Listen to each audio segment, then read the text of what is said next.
电轮翻走，安能留魂在人间？你们这些年轻人，给我看好喽！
乾坤，一指破空9万里。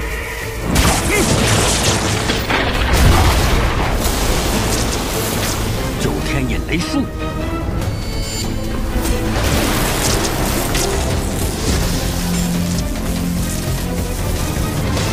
大家长。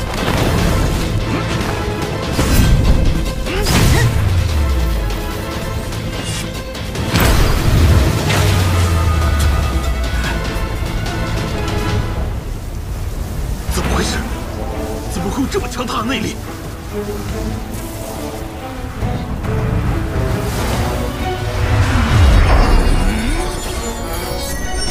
万术飞花，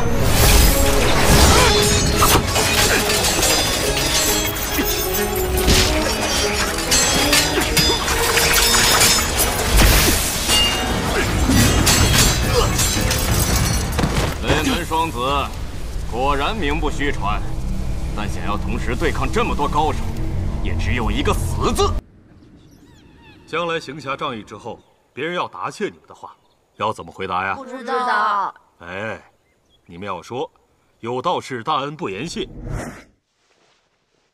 有道是大恩不言谢，路见不平拔刀相助，这些都是应该的，不用太客气。我还急着赶路，还望后会有期。我还有事要先行赶路，告辞。 记住了吗？记住了。好了，今天就到这儿，去玩吧。走，去玩喽。你呀，净教些没用的。哎，师傅当年就是这么教的。怎么着？忘了？当年你年纪最小，叫的声最大。说这些干什么？这才5日，怎么寒毒蔓延得这么快？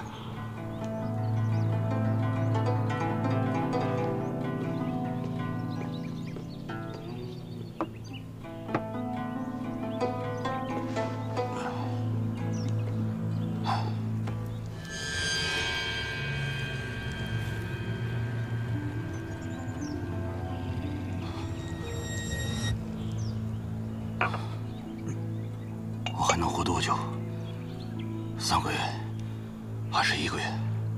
对我的医术没有信心，有我在，你死不了。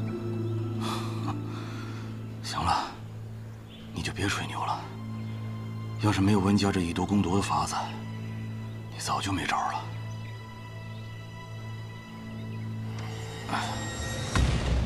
对了，没几天就要摆雷门宴了。 我知道，倒是你，不是不爱参加这样的热闹吗？我这身子骨恐怕是熬不过这个冬天了。办这英雄宴，就是要让整个江湖都知道，我雷千虎死了，但是雷门只会比以往更繁盛，因为雷门双子又要重现江湖了。叔父当年说过。 我们雷门这一辈，一门4杰，本来应该是我雷家叱咤江湖的时代，可是最后，所有的担子都落在你一个人身上。有说有愧，是我们愧疚于你。你也可以让云鹤来当这个门主。你去你的江湖，去找你的李寒衣。待你练到剑仙一日之时，我会亲自拜访。当年李寒衣以剑之名拒绝我，我居然信了。现在这么多年过去了，不再是那个傻小子了，他心里没有我。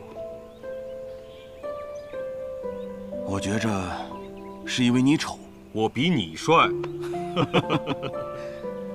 你的徒弟已经离开雪月城了，算他有良心，臭小子知道回来看看我这个当师傅的。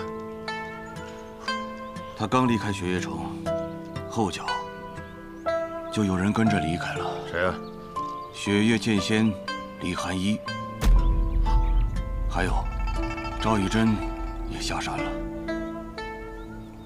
啊，你那能压剑仙一头的绝世剑术练得怎么样了？莫非这一次，我依然还是晚了？我要找全城最好的大夫。你来晚了，这城里的大夫都被叫走了。为何？今天知府那边来了个贵客病人，大夫们都被叫去知府家里去了。这知府在何处？客官别急，今天店里来了个客人，手里拿了本医书，好像是个会医术的。你们在说我吗？哎，就是他。虽然你我未曾见过面，但是我没有猜错的话，你就是玄剑仙吧？如剑仙。正是。你怎么下山了呢？还带了一个李寒衣。暴雨梨花针，先生可有法子救他？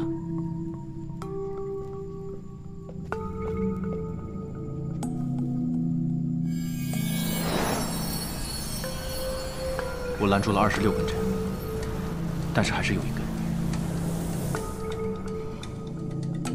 最后那根梨花针封住了他的气门，使得他的真气正在不断的外泄，不超过半个时辰，就连神仙也救不了了。所以我们立刻将那梨花针给逼出来。一会儿，我用5道银针封住他5处大穴，他的真气会逼得那梨花针游走到百会穴。我需要你用真气把它引出来。来吧。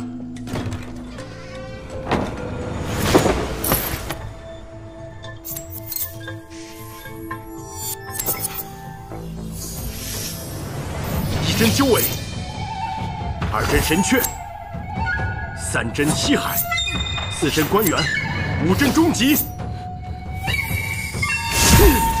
便是此刻。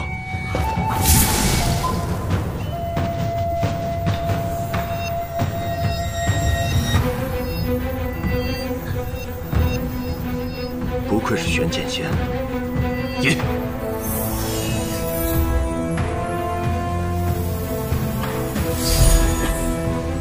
你受伤了？区区小伤，不足挂齿。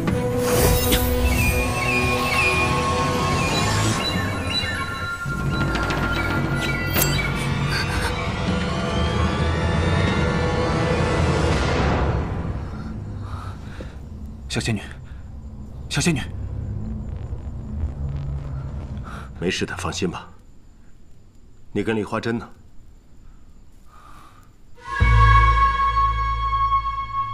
伤了他的针，我自然把它捏碎了。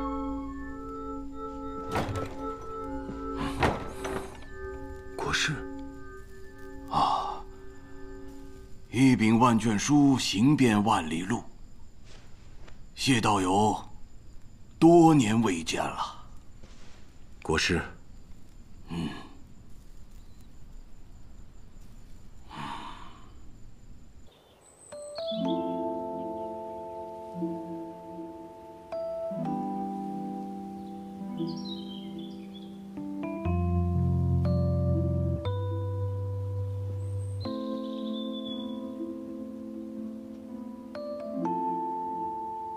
国师是来找赵玉珍的吧？可是1夜过去了，都未曾见你跟他说过一句话，只是一直看着他。不知道国师，你在想什么呢？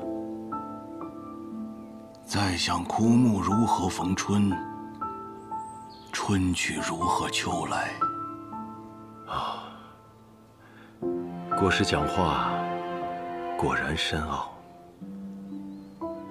我与玉珍的师傅吕素贞有过一个约定，帮他一个忙，但我还是来晚了。可他却来得恰恰好。算算时辰，雪月渐迁，现在也该醒过来了。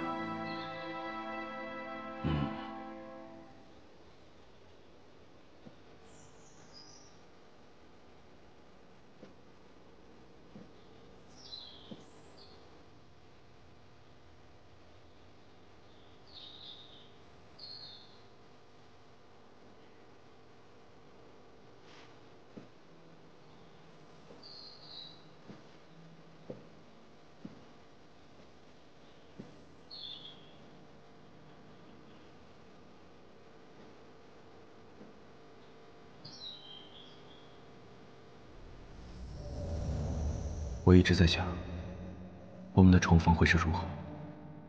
我从望城山下来，经过一片桃树林，我想，我们的重逢应该要有桃花。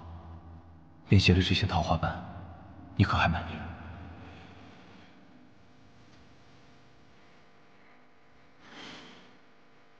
都这个时候，不满意也没有办法，我已经下山了，就回不去了。小心，我们走吧。已经不小了。是啊，不小了，是大仙女了，比以前更好看。以后别叫我小仙女了，还是叫我李寒衣吧。凉风帅已立，游子寒无衣。这不是什么好名字，我们改个名字吧。改什么名字？桃花，李桃花怎么样？这么艳俗。用在别人身上是艳俗，用在你身上就是风华绝代。枯木逢春犹在发，人无两度再少年。在桃花纷飞，初见你之时，我们都还是少年。在你醒来之前，我让谢轩先生帮我找了一处院子。什么样的院子？一处小院，一棵桃花树，就像你我初见那样。为什么需要这样一个院子？因为如今重逢，我终于可以问出那句我少年时就想问的话。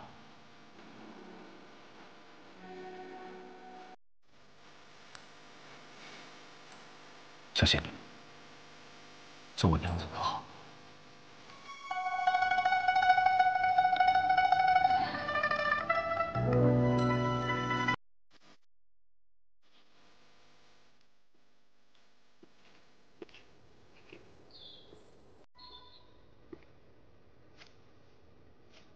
我曾听人讲过，朝花夕拾是世人间最煞风景的事情，因为花已经不是朝时的那种花，人也不是朝时的那个人。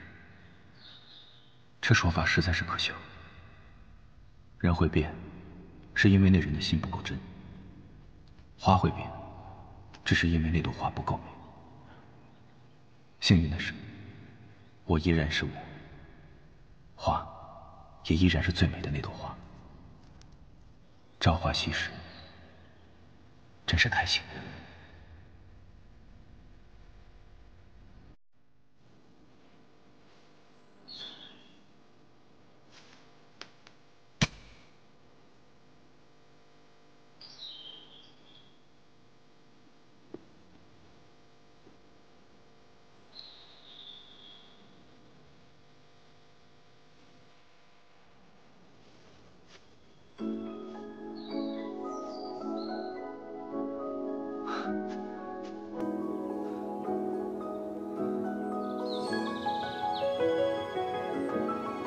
真好看。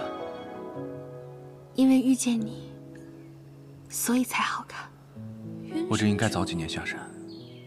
我这一生，从未像此刻这么开心过。可我们这一生，才刚刚开始。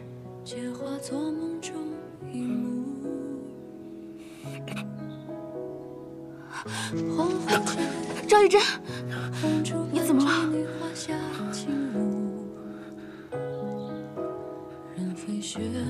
小仙女，我就要死了。赵玉珍，桃花恋外开已久，恋中人比桃花羞。小仙女，我就说你是个姑。牛妈，可是我还是说错了，你应该是仙女吧？很高兴。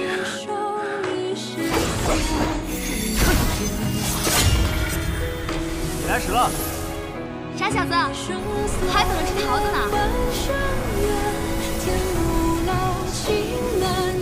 好美啊！这一生能遇见你。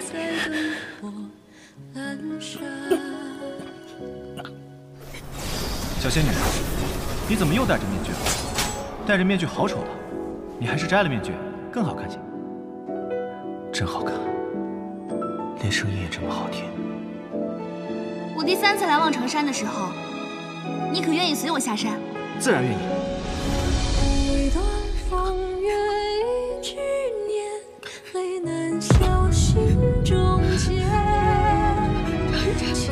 谢谢赵玉珍，赵玉珍。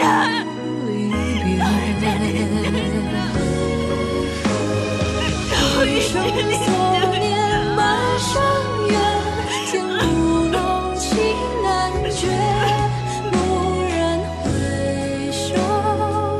我这一生从未像此刻这么开心过。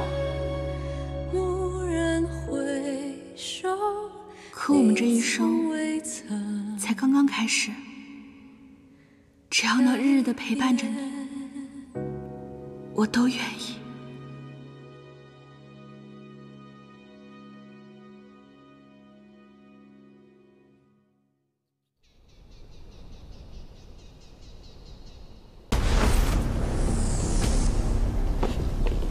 苏长河，姐。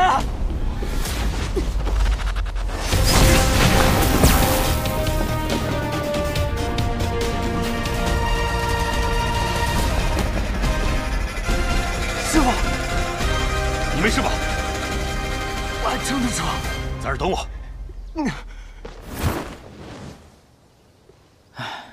怎么又追来了？看来还是免不了一战啊！哦，战天兄的轻功还是这么快啊！看来你是想护住他们。看起来是这样的，但是我觉得你并不打算杀他们。都怪我那傻徒儿，想让我给他们带个话。看起来我应该是来晚了。罢了，这一切都是定数。这帮孩子要是得不到医治的话，恐怕就要死在这里了。哎呀，但这李寒衣他……就交给雷轰吧，还有劳如剑仙带他们下去疗伤。好。寒衣，不要追了，寒衣！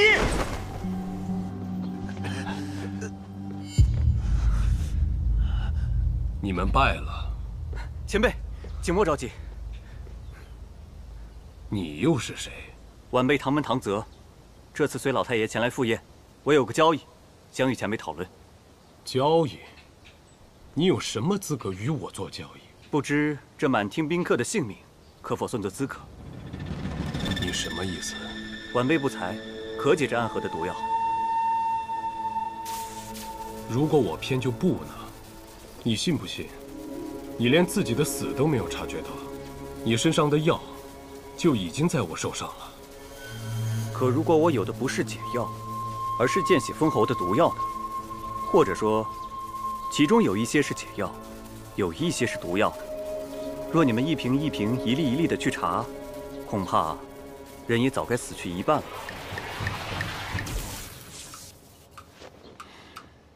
此次的事情跟唐门并没有关系。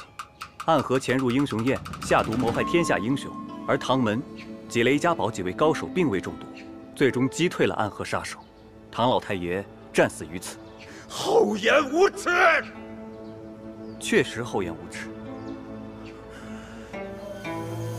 好，前辈明智。但是，这笔账，雷门一定会找唐门算，世世代代，死亦不休。唐泽记下了。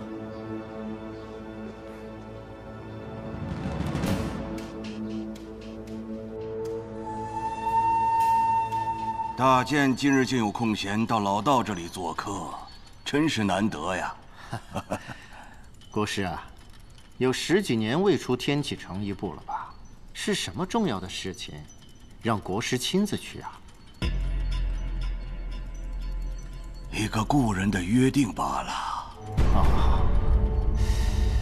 对了，国师啊，我听闻5日前陛下回都之后，曾来过青天剑一趟。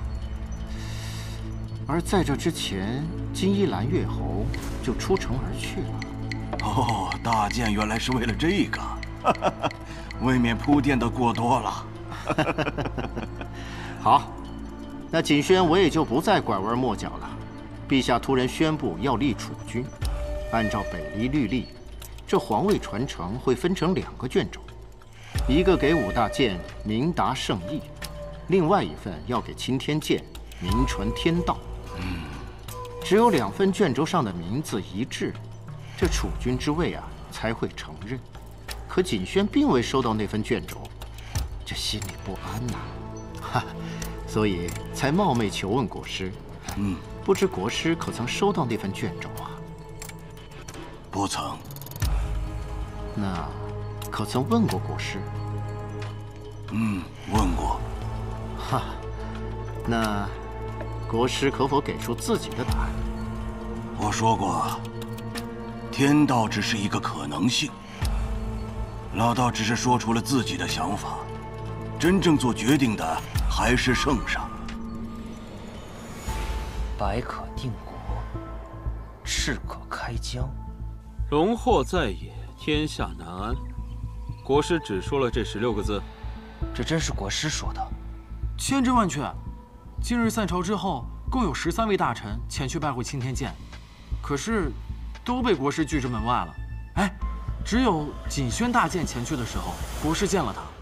龙贤，你说一下，这16个字，你如何理解？前8个字很好理解，白王萧崇是守国之君，大概是因为他性格沉稳，做事冷静。赤王您是开疆之君，说明勇武可嘉，以后对阵男爵，需要您这样可做帅才的皇帝。可这后8个字又是变数，有了这后8个字，好像前面8个字都白说了。不仅前面8个字，其实这16个字都是白说。这16个字不像是一句建议，从国师口中说出，更像是一句箴言。定什么国，开什么疆。真龙只有1条，天子只有1位。得胜者立于高台，其余的匍匐于台下，血流成河。一代又一代，一朝又一朝，星辰日夜变换，朝代交替更迭。唯独这件事，亘古未变。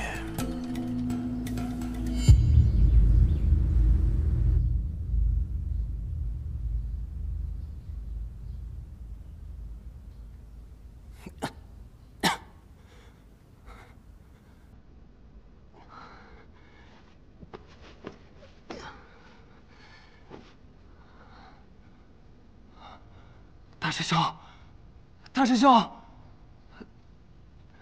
有人吗？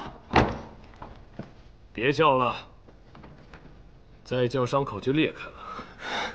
师叔，就你这点本事，还想用业火镜？没死都算走运了。师叔，雷家堡至此。放心吧，雷家堡内的弟子都没有什么大碍，毒也都解了。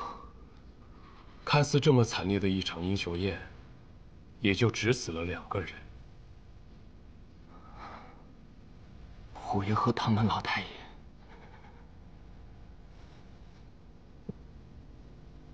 足以让整个江湖都震动的2个人。此事之后，江湖的格局就要变了。都怪我就应该早点来的。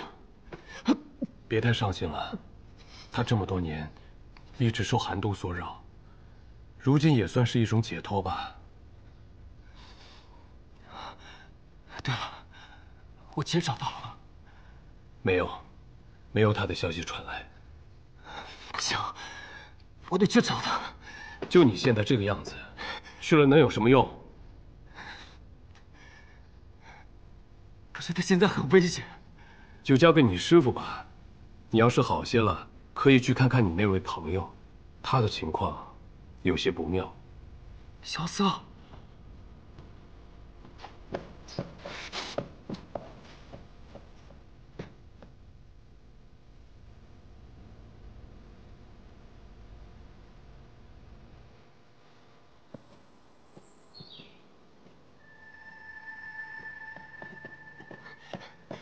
怎么样了？如剑仙和吴心在帮萧瑟一同运气疗伤，已经进去有些时候了。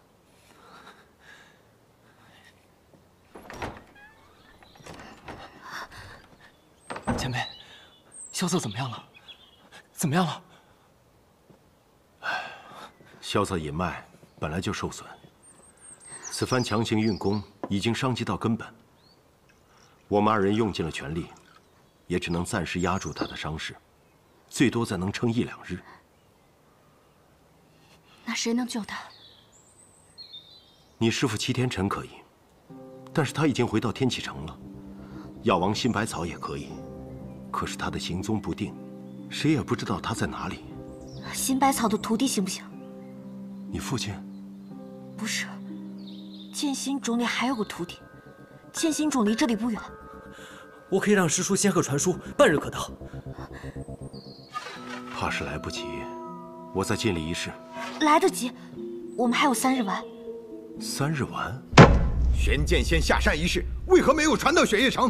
唐莲求救雪月城的信又为何现在才到？莫急莫急，至少这几个孩子已经平安无事了。韩义那边也有雷轰去追了，应该不会有什么大问题。如何不急？玄剑仙身死，雪月剑仙被逼疯，雷门遭围剿，唐老太爷和雷仙武全都死了，而我雪月城居然是最后一个知道消息的，还是靠着雷云鹤的仙鹤传书。我雪月城朱颖号称江湖情报组织第1，难道是吃干饭的吗？你先别着急，听他细说。说，近几日，所有派去打探消息回来的朱颖，全都被拦截了，有的被抓了，有的被杀了，好像是有人故意要封锁雪月城的消息。他们到底有多少人能够封住雪月城？最少有上百高手。到底是什么人，可以调动这么多高手？不行，我得去寻他们。不可，已经有2位城主不在了，你若再去，无双城那边怕有异动。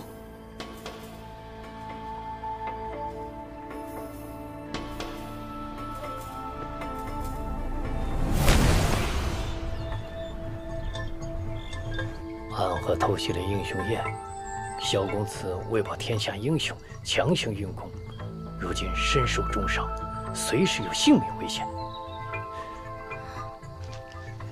司空姑娘已经给萧公子喂了3日丸，还请华静姑娘速速前往雷家堡。什么？他服了3日丸？怎么了？那3日丸可以激起一个人所有的生命力，所以无论受了多重的伤，都可续命3日。但3日之后若还是治不好的话，就算神仙来了也救不了他了。那你就更应该速速前去了。这样，你骑我的紫流驹去吧。那我走了。哎，路上小心点儿。知道了。雷无杰，你过来喝口水吧。不用。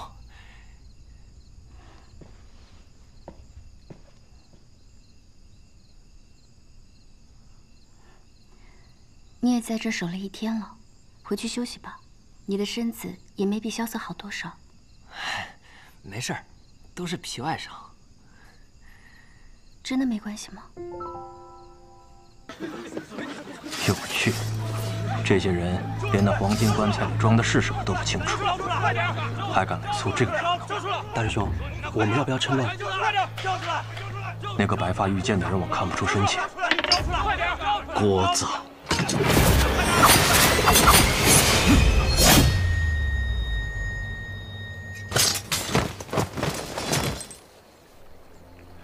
大师兄，你刚才看清他出剑了吗？我只数到了第3剑，之后就完全看不清了。这2天清理了许多杂鱼，想不到漏网的还有这么多。恐怕我和唐莲都不是此人对手。要想对付他的话，这些天虽然远离三顾城的人很多，但是离奇消失的人也很多。为了给唐公子省些麻烦，多余的人已经帮唐公子去除了。说的可真好听。不过就是先把和我抢的人杀了，再来和你抢。哼，也是这个道理。看来你也是为了那口棺材来的，那是雪月城的东西。看来你并不知道自己护送的是什么，那并不属于雪月城。你知道里面是什么？那是自然。阁下或许弄错了。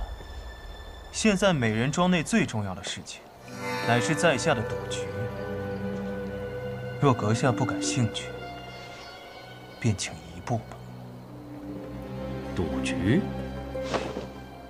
生死局。我是一名剑客，掌握我生死的只有剑，而不是几个头子。不过今晚我倒是有兴趣陪2位玩玩这个游戏。如果2位赢了，我就再给2位1夜的时间去逃。看来你真的很自信。自不自信的，赌博就知道了。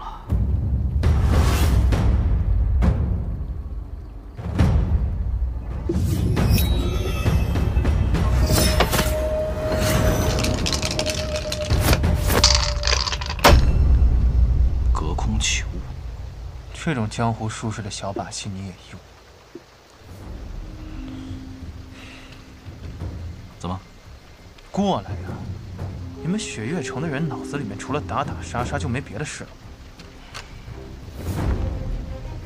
一局定输赢，你们赢了我走，我赢了把东西留下。听上去倒是很公平。我曾经在天启城的千金台，连着跟人赌了3天3夜，最后还赢下一座城池，你可相信？耳听为虚，眼见为实。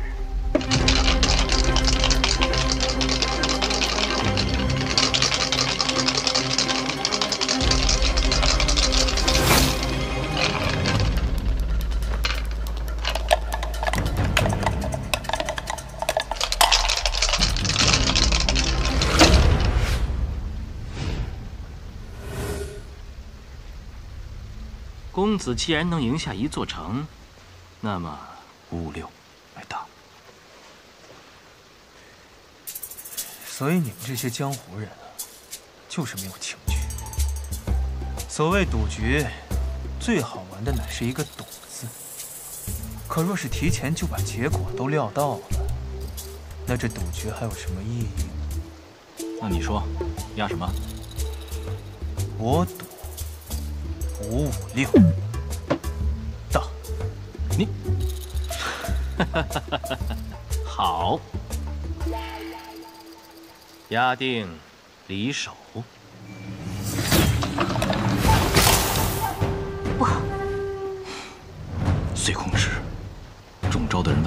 无伤痕，五脏六腑却会被全部震碎。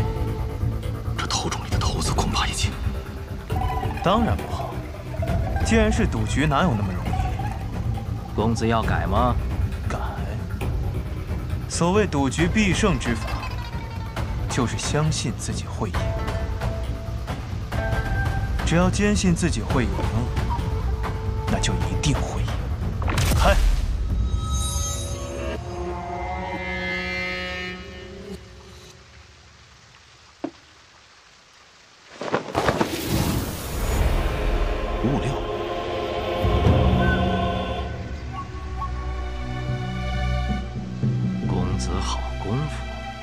不才不才，一个小戏法罢了。我可不会武功。不会武功，接下来的路可都是险路。公子不会武功，还是不要趟这滩浑水的好。阁下难道是要反悔？我说过我不会杀你们，但是我的伙伴们不同，他们可没有我这么大的耐心。我们也有一个同伴。虽然他脑子不大好使，不过手上功夫不错。你的同伴未必能占得到便宜。如果你知道我是谁，定然不会这么说。天外天，白发仙。天外天，若是在12年前，这确实是一个镇得住的名字。你是谁？你怎认得我？知道你们的人不多。但总归有人知道。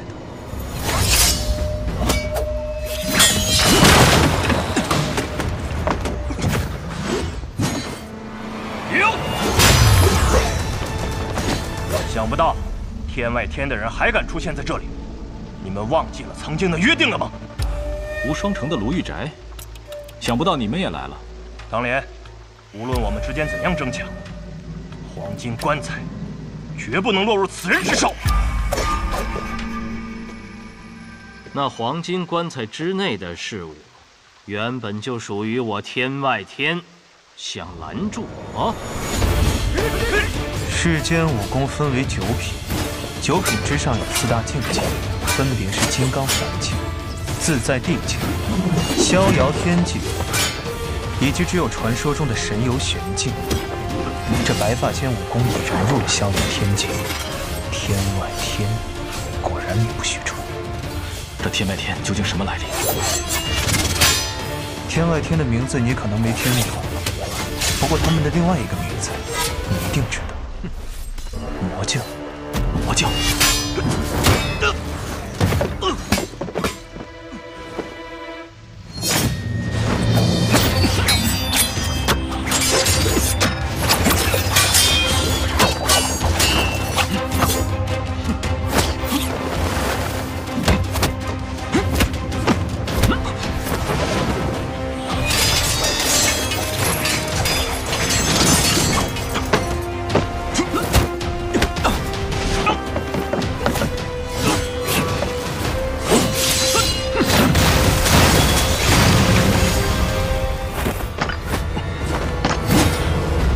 胜算吗？要不是他手下留情，刚才那一剑，咱们已经……都是故人之后，看在你们师尊的面子上，我不会杀你们。如果再敢阻拦，可就别怪我不留情面了。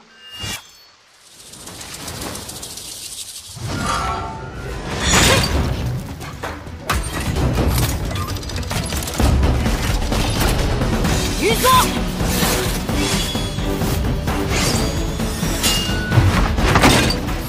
金霜！赵子柔！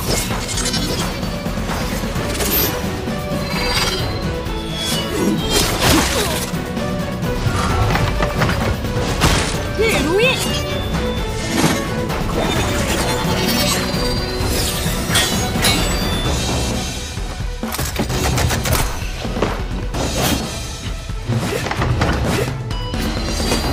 无双城的无双剑匣，据说已经有100年无人能够使用它了。小鬼，报上名来。天下无双城，无双雪月城出事之后，天下无双城就把“天下”二字去掉了吧？哼，迟早会加回来的。有趣。你想怎样？见高手不能失之交臂，自然是想向前辈讨教一下。狂妄！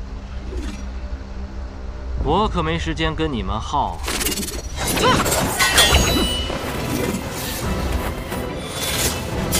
别跑！无双，回来！追！方才那白发仙说他还有同伴，我若是你，现在就去守那个棺材。还要追吗？追。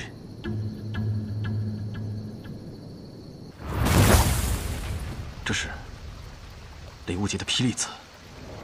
我乃江南霹雳堂雷家雷无极，还有不怕死的要上来吗？上！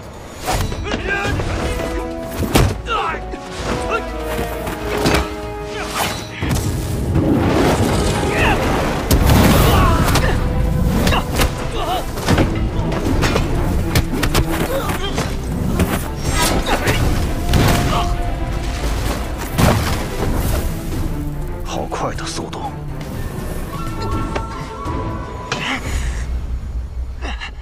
雷家的火灼之术，难怪。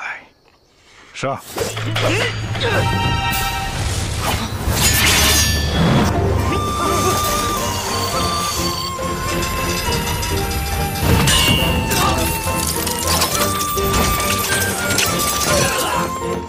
黄莲，你竟然还能活着从里面走出来！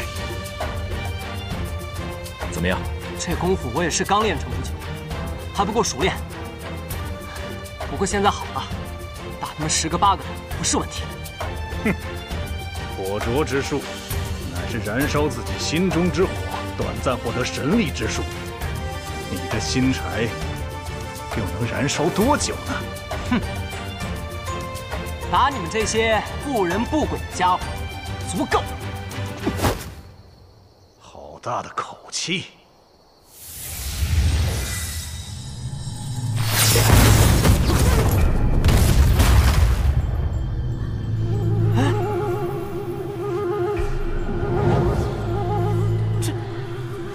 这是怎么回事啊？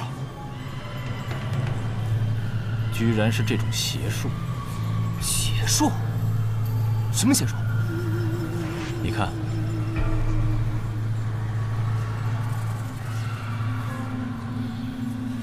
怎么了？你觉得有什么异样吗？好大的月亮，倒是像纸糊的一般。今天是22，天空中本应是一轮下弦月，怎么会出现满月？那师兄的意思是？这是孤虚之术。所谓的孤虚之术，就是一种邪门的阵法。在孤虚阵中的人，仿佛都进入了梦境一般。接下来你可就要小心了。在这孤虚之中，一切皆为虚幻，但是一切又皆可为实。师兄，你说的什么？我不太懂。小心！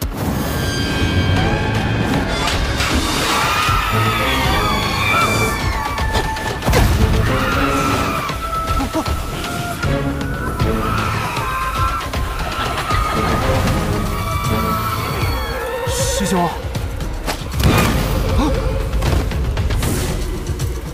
击中了！师兄，你怎么做到的？孤虚之中，无数杀机藏在其中，你所看到的不一定是真实。所以这个时候，你要放弃你的眼睛，用耳朵去听。放弃眼睛？听声辨位是雪月城的必修课程。你且听好了，天地若大，风无处不在。孤虚之中最大的弱点，便是能隔绝外在的一切声音。所以，在孤虚之中，你只需要仔细聆听。当你身边的风被撕裂的时候，就是敌人暴露自己位置的时候。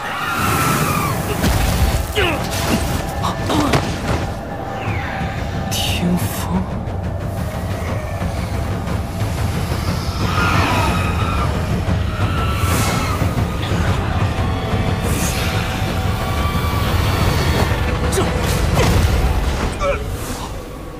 击中了，天赋异禀啊！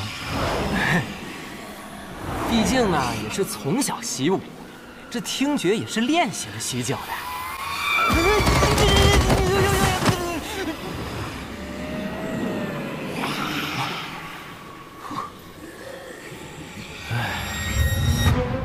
听风辨位，仗目杀人。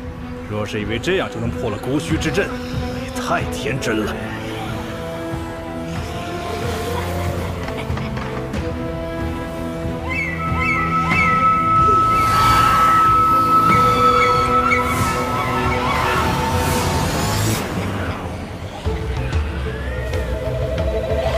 猜的果然没错，大师兄为了见天女，一定要路过梅林庄。只是看这架势，他们似乎被这些人用什么阵法给困住了。难道这就是阿爹当年抵御魔教之时所遭遇的孤虚之阵？师兄，怎么那么多啊？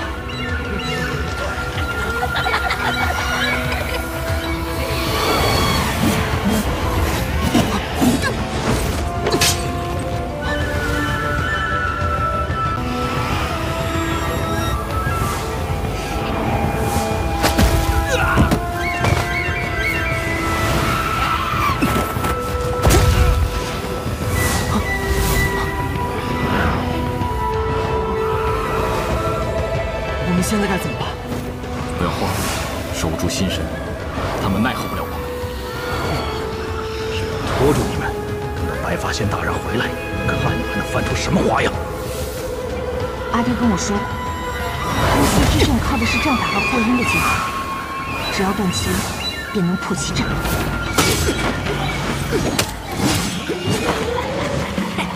师兄，什么声音？是枪击之声。 前面来了，你别说话，我要去寻那声音。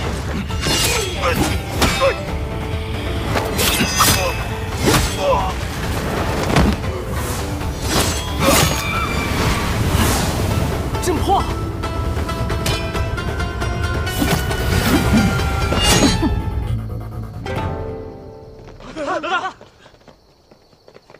怎么样，师兄？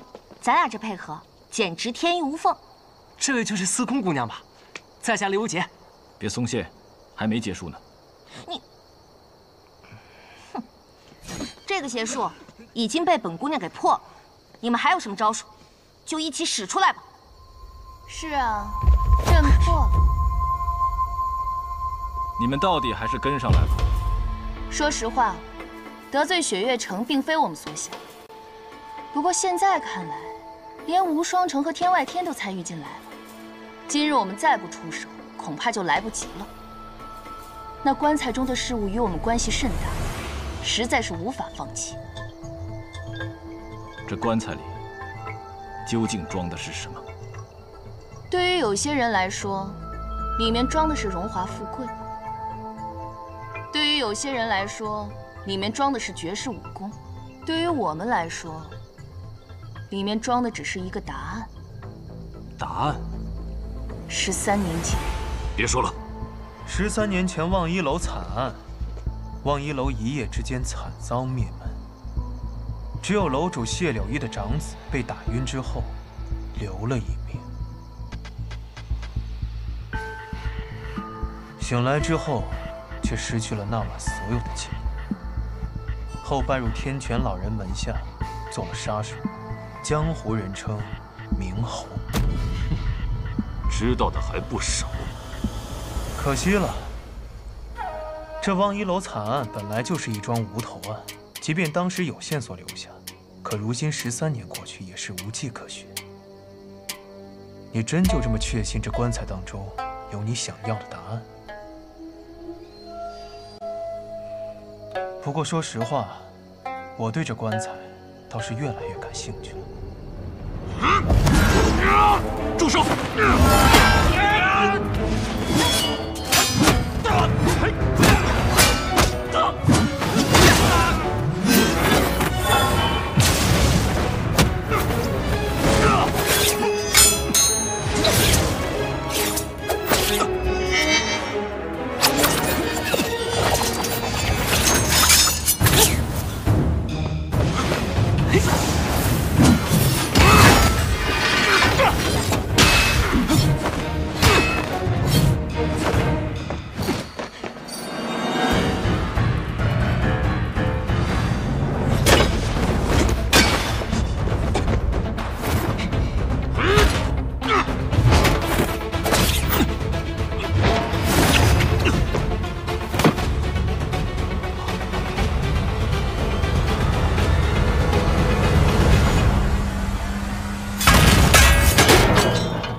这事越来越有意思了。诈尸了！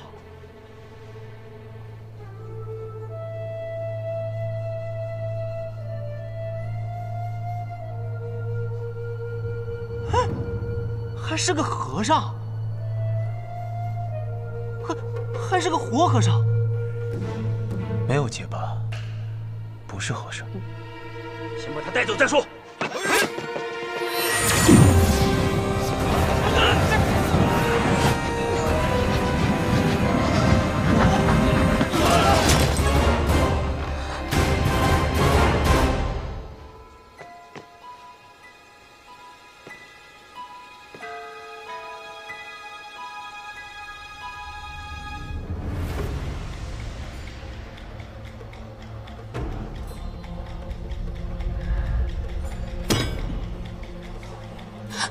您好，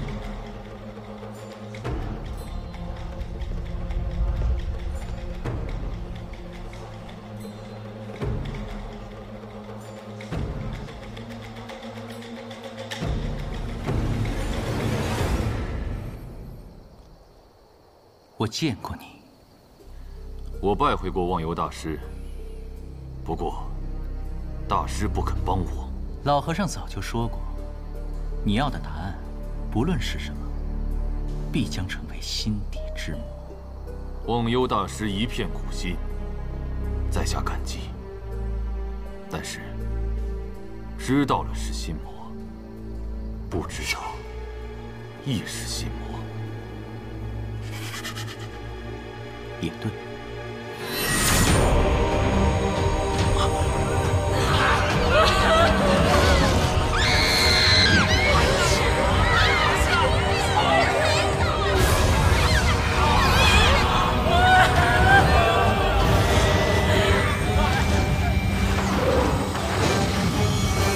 你好，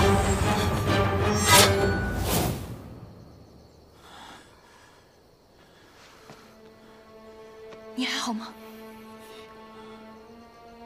老和尚不愿告诉你的，吴心已经告诉你了。这是施主的劫，施主好自为之。作为报答，我们可以带大师离开这里。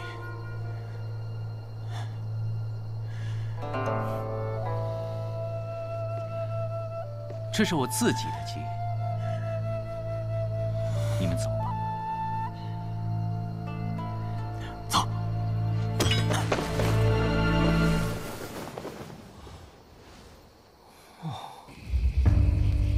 无双，无双，无双，无双，无双，无双，无双，无双，无双，无双，无双，无双。大师兄，无双，快过来！无双，无双剑侠，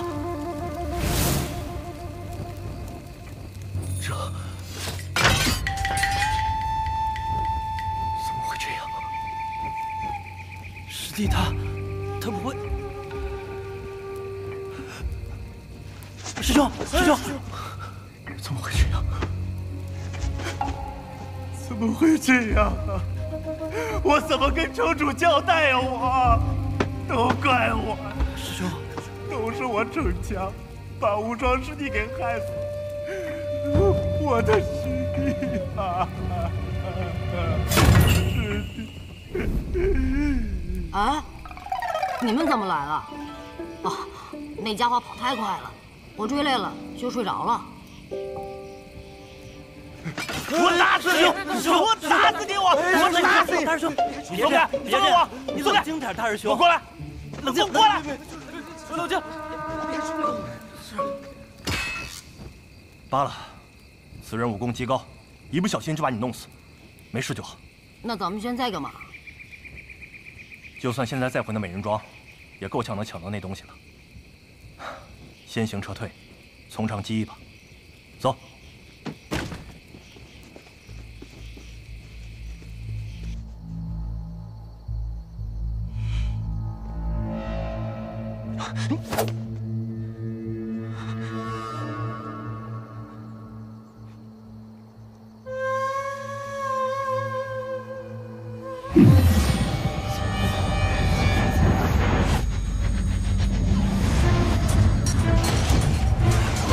别，不能看他眼睛！你的接头人终于到了。在下吴禅，这位是我的师弟，也是忘忧大师的俗家弟子，吴昕。此处不是讲话之处，我们先从这里离开吧。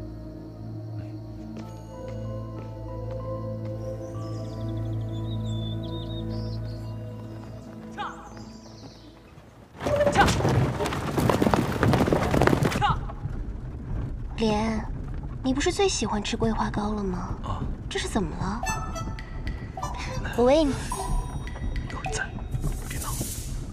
假正经。话说，你为什么要跟过来？我看上这位公子了，不行吗？对了，唐莲，我收到来信，雪月城受九龙门托付，派了你来护送师弟与我碰面，并未提及这几位朋友。请问他们是？这位是枪仙司空长风之女，司空千落。在下江南霹雳堂雷家雷无极。驾！我只是个小客栈的老板，同外面那个雷门的小兄弟一同去雪月城办点事情。这位是美人庄天女蕊，此次他们二人与我同行。那你的师弟为什么会躺在黄金棺材里啊？这黄金棺材乃寒水寺镇寺之宝，可压制所躺入之人的浑身内力。压制？我师弟修习罗刹堂32秘术，大觉师傅觉得师弟十分危险，故要求以黄金棺材为压制来护送。传闻罗刹堂的秘术，习得任意一门便能身具神游。想不到你的师弟竟一下学了个全。忘忧大师是昔日的禅道大宗，他为何会允许无心师弟修炼这秘术？这些就得从忘忧大师本人说起了。忘忧大师习得佛门6通，其中以他心通最为不凡。传闻去寒水寺参拜的香客，只需注视忘忧一眼，无需言语，自省心中罪恶。这么厉害，都不用说话的。他心通修炼至极致，能一眼看透人的内心，改变人的内心，是以佛法度人。不过就在几个月前，忘忧大师却忽然圆寂了。江湖传言，忘忧大师圆寂之后，尸体倒地为尘，瞬间灰飞烟灭。传言并没有错。为何突然圆寂了呀？还是江湖传言，忘忧大师是被人逼至极致，忧思而死。这位兄弟知道的很多。是的，有人一直在逼师傅交出师弟，因为我这师弟也曾展露过师傅那窥探人心之法。他练的是心魔引。心魔引，这又是什么武功？我从未听说过。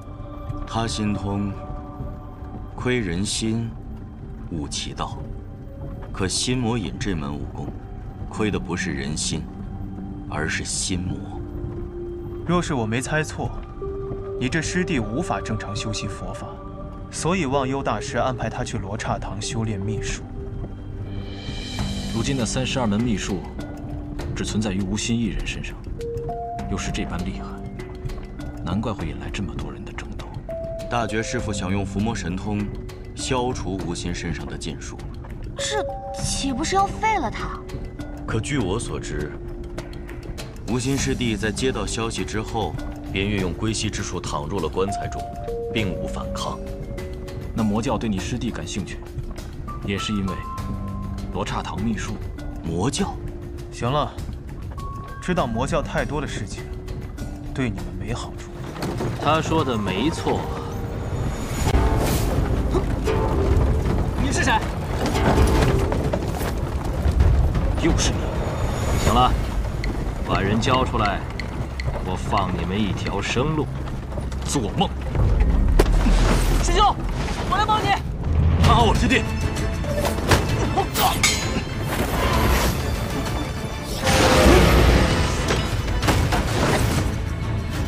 你不去帮忙吗？我又不会武功，看好无心。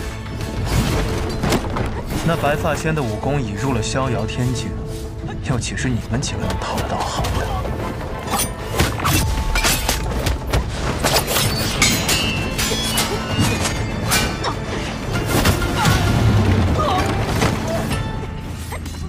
哎，等等我！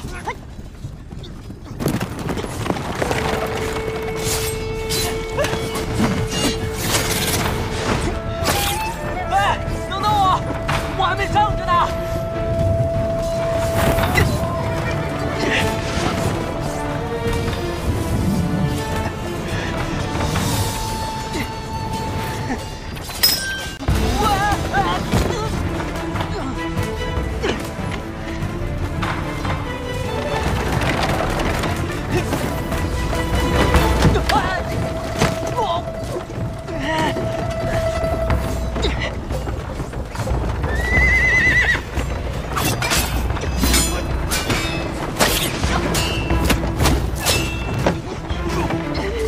没用的，那家伙境界太高，不是你们人多就能解决。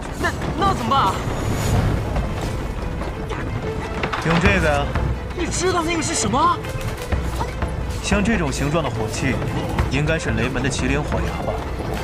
那可是号称麒麟一怒，剑仙不出的大杀器。那玩意儿制作方法早就失传了，现在仅剩那把还在门主手里，怎么可能给我呢？啊，不对，这事门主好像不让说。雷门不幸啊。不过你说的对，也只能用那个了。我不想和你们几个晚辈纠缠。再说一遍，把人交出来，我的耐心可是有限的。让开！来！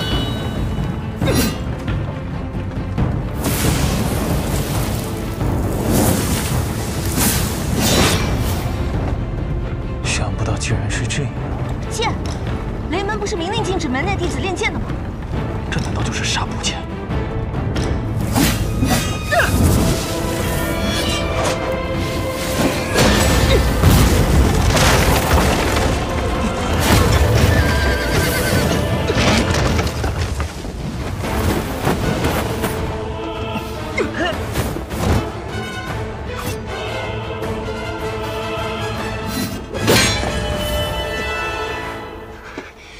长剑纱布，你是雷轰的弟子。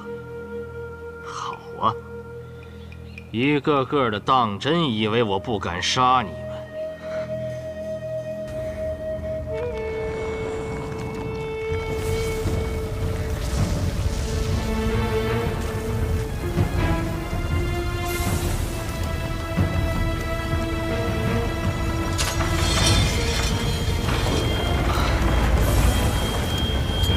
的剑气，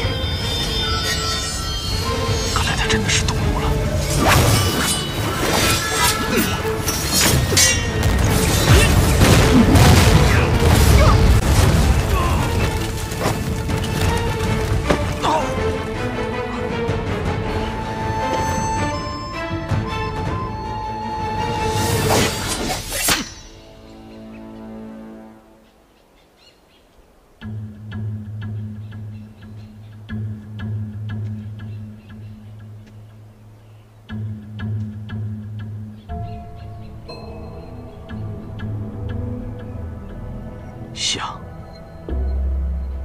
实在是太像了。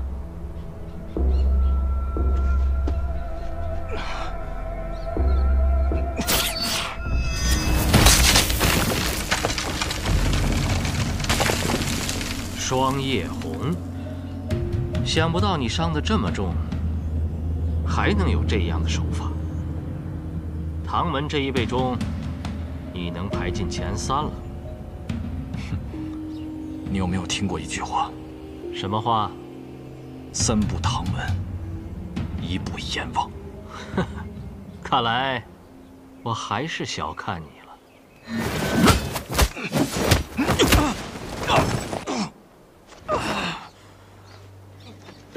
你们还有谁想来？还有我。不想落个终身残疾的话，别起来。喂，你还能不能站起来？别看了，只有你能听到。如果你还有一点力气的话，那就站到我的面前来。还看什么？再看那个白头发的家伙就要把我带走了，赶紧的，站到我的面前来。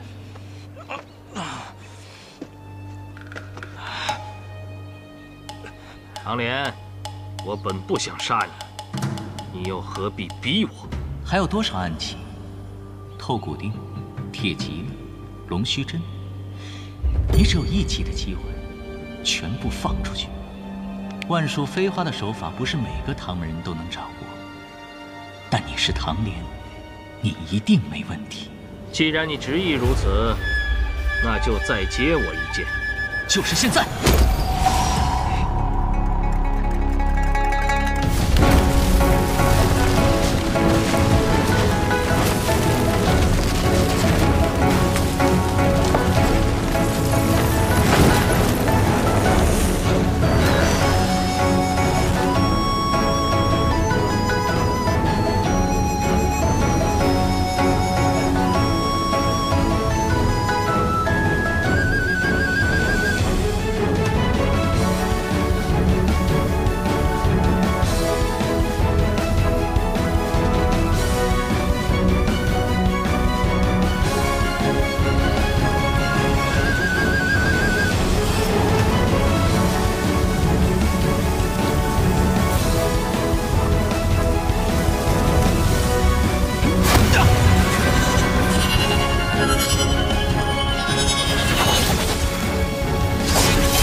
你没有让我失望，不过这种程度还是挡不住他多久。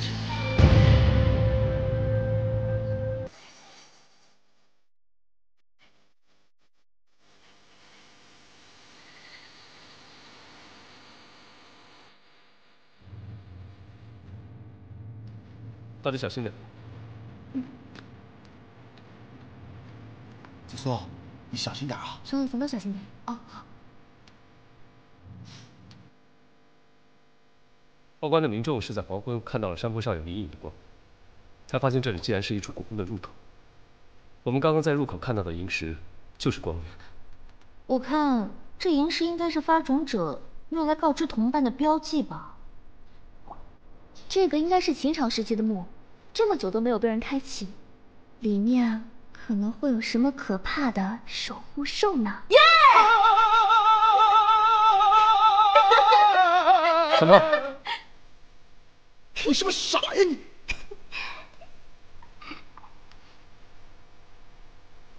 哎，我说子苏，你刚才说这墓是秦朝的，你是怎么看出来的？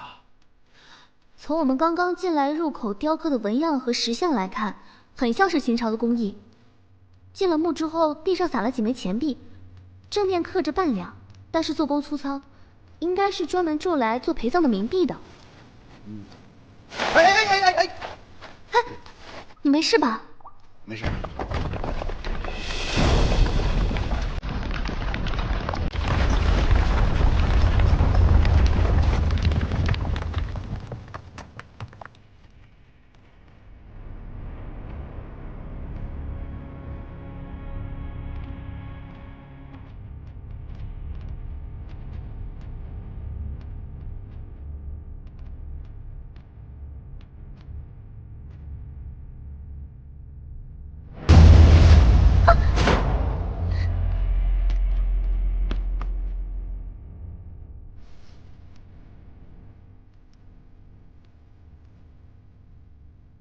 这里能保存得如此完好，这证明还没被人开启过。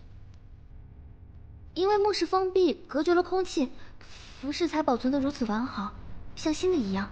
哎呦，看这肚子，得怀胎8、9个月。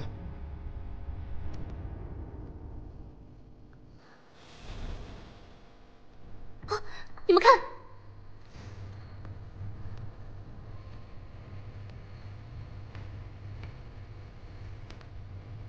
鱼阶阔兮，不我佛兮；鱼阶循兮，不……这什么呀？这没写完啊！这不是《诗经》中的击鼓？这本诗写一位魏国士兵远戍陈宋，9役不得归，回忆起新婚时与妻子的誓言，而残酷的现实却使誓言落了空。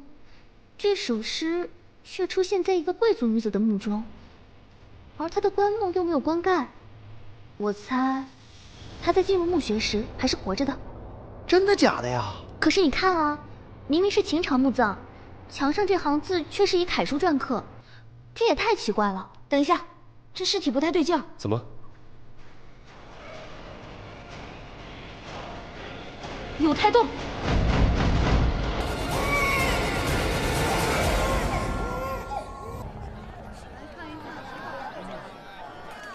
哎，会不会走路啊？真是。你说啊，这大千世界无奇不有啊！啊，没想到一具死了1000年的女尸，竟然也能生出孩子。是啊，我也听说了。大理寺官差去探墓，看到女尸有胎动，当场解剖，孩子居然还是活的。哎，我看呐，这8成是鬼魅附体，天下就要大乱了。哎呀，行了行了行了，莫谈国事。哎呀，喝酒喝酒。我跟你说，这种事不是你我能谈论的。哦，宝宝乖，哦，你看，宝宝乖，呜，你看，双叶，你干嘛呢？我逗他玩呢。你这么逗，双叶，你怎么把孩子抱这儿来了？这儿玩具多呀。这啥玩具？有你这么哄孩子的吗？啊，连个保姆样都没有。你来啊！哎，来看我的小白牙，小白牙。哎，什么呀？咱们都不会照顾孩子，把他留在这里也不是个办法。那他怎么办啊？他母亲死了，家人也不在，谁来照顾他呀？这么小，要不咱们一起照顾吧？好，好，好，好，哎，就把他当做咱俩的孩子呗。啊？咱们大家的孩子，一起照顾好不好？好不好？别说那没用的，咱们现在连他到底是谁都不知道。他是怎么在一个从未开启过的古墓中活下来的？这我就不知道了。母体当时看起来很像干尸，子宫却还有羊水，太不可思议了。我觉得呀，这孩子是不是他在古墓里吸收日月之精华啊？不对，古墓里没有日月，那就地气之精华，看都吸到他身上了。要不然咋解释呢？你们说啊？哎，你看他是不是同意了？是不是？什么咔日月精华呀？这一听就不靠谱。但是我又没有证据反驳你，是吧？这样吧，啊，我去请我的师傅下山，让他来反驳你。行行，你让他来啊，你让他说服我。李少卿，有信使来报。带进来。见过李少卿。你是？小的是刑部郎中萧松元府上幸差，主人近日亲临长安，特意派我来向李少卿问好。还有一事，萧郎中听说少卿接了1000年古婴的案子，不知进展如何？此事还在调查，暂时还没有眉目。我家主人说了，李少卿如果需要任何帮助，定请直言。李某在此谢过萧郎中的好意了，在下告退。这个萧郎中是什么人啊？他可听说本事大得很呢，办了几个毫无进展的发种案，还抓了一大批惯犯，才得以在刑部高升的。怪不得这个萧郎中这类消息那么灵通呢。我们之后也许还有需要他帮忙的事情呢。哟，哎，我的小宝贝儿，再哭我就把你送回去。胡说什么呢你？瞧把这孩子吓的，走开走开走开。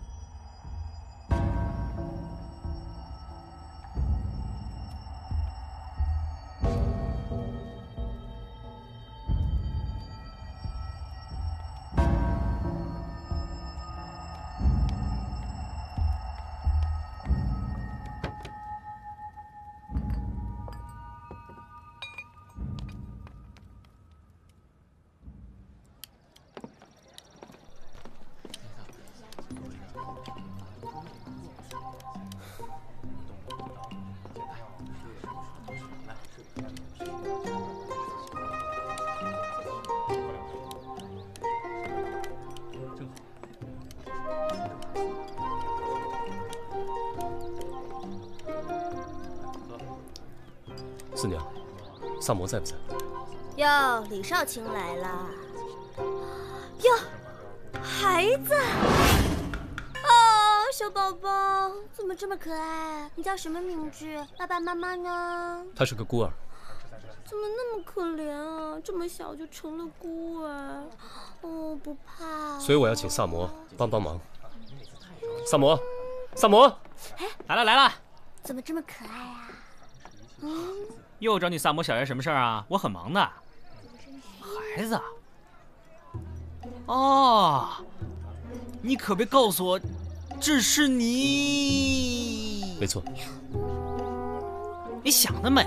你倒是想啊，这时间也对不上啊，开什么玩笑？谁跟你开玩笑了？这可是大事。哎，你声音小点。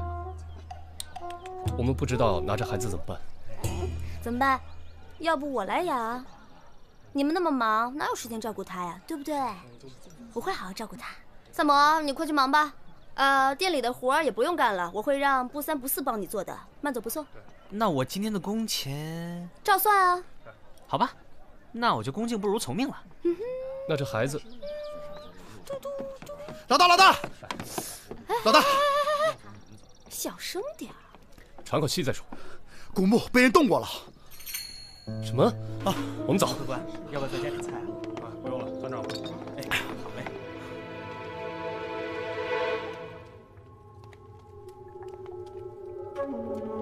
哎，你们是怎么找到这个古墓的？你们可真是捡到宝了呀！有百姓发现了洞口的萤石。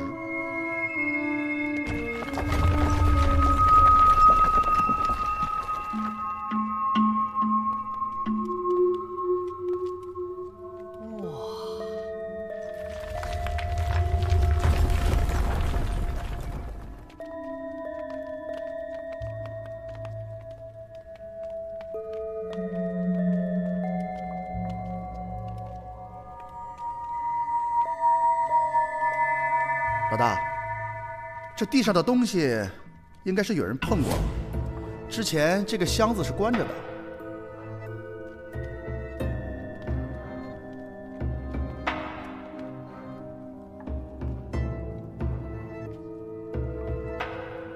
这上头之前应该有个盒子，也不见了。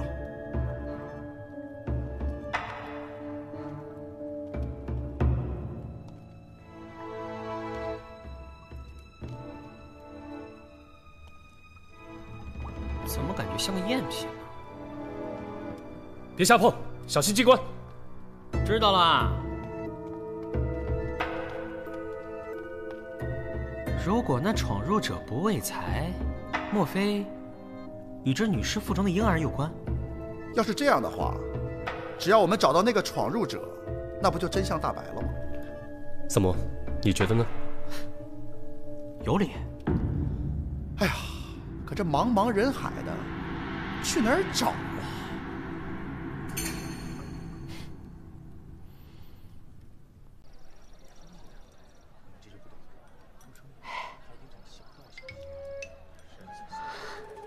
怎么样，这货不错吧？四娘结账了，四娘来了来了来了，四娘，四娘，四娘结账了，哎，来了啊，结账。哎，好嘞。不是。哎，李少卿有何吩咐？四娘呢？啊，抱着孩子出去遛弯去了，我还忙啊，一会儿过来。哎，来了。都这么多天了，事情还没有什么进展，一直把孩子寄养在四娘这儿也不是办法呀。我已经派人日夜守在古墓，等抓到那个进入墓穴的人，一切都会有答案。这是古墓，但做工有点糙，最多500文。成交。哎，怎么结账啊？不急，会儿来找你。哎，李少卿来啦！想吃什么喝什么，今天我请。哎，客官，来，你今天心情倒是不错嘛。人逢喜事精神爽啊！哎，自打四娘得了孩子，心情特好，把他当亲生儿子，对我都特别慈祥。孩子身份不明，留下来不是长久之策。四娘可早就想好了，她说，既然孩子是个孤儿，那她就收养了。我赞成。哎，客官，您慢走啊。当然这个还是要李少卿同意啦。哎，你就看在四娘一见到孩子就母性爆发，那么喜欢孩子的份上，你就让她收养了吧。这样的话，对那孩子倒是一件好事。哎，对，老大，找到了，找到了。找到什么了？那个潜入古墓的人找到了。刚发完种就去销赃，你也太心急了吧？这铜瓶是不是你从墓中带出来的？我不知道你们在说什么。你销赃的铜瓶跟我们从墓里拿到的是一对儿。说吧，你是怎么知道古墓的？谁不知道啊？满大街都在传呢，我能不知道吗？我又不聋。想好了再说，我告诉你，别逼小爷我动大刑啊！好，我说，既然你们都已经知道了，也就不瞒各位了。我们萧家呀，确实是摸金起家，但10几年前就已经洗手不干了。那你现在私闯古墓，是何居心？萧家到我这一辈儿啊，是我堂兄当家，可是他对这发种之事啊深恶痛绝，重操旧业者严惩不贷。可我除了摸金也不会别的呀。最近那千年古婴的事儿传得满城风雨，我这才动了心思，没想到进去之后才发现，真正有价值的东西早就被拿走了。不可能，那个墓是我们打开的。哎，飞爷，你们去的时候难道没看见洞口的指路萤石吗？那说明早有人进去过了。你可知道会是谁？如果我没猜错的话，那一定是丁家人了。丁家和我们萧家都是摸金大户，能够开启古墓，又能将其复原，也只有这2家人才能够做到。丁家这群狗东西真该死！三炮，去查清楚这丁家的背景。好嘞。丁家。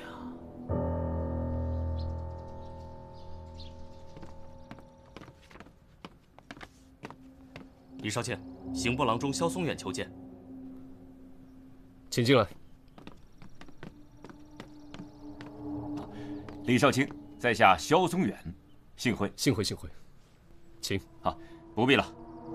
听说李少卿抓住了发种案的嫌疑人，敢问结果如何？毫无进展。这些摸金的往往油滑奸诈，难查更难审。不过少卿放心，发种案一向是鄙人所长，萧某愿替李少卿分忧，查出这嫌疑人的底细。多谢萧郎中相助。来人，少卿，带萧郎中提审人犯。是，这边请。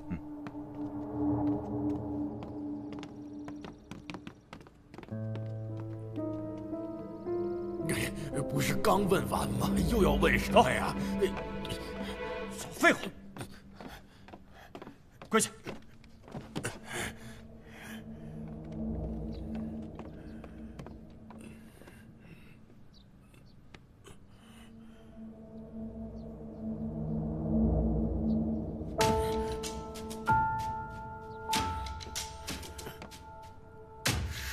蠢小子！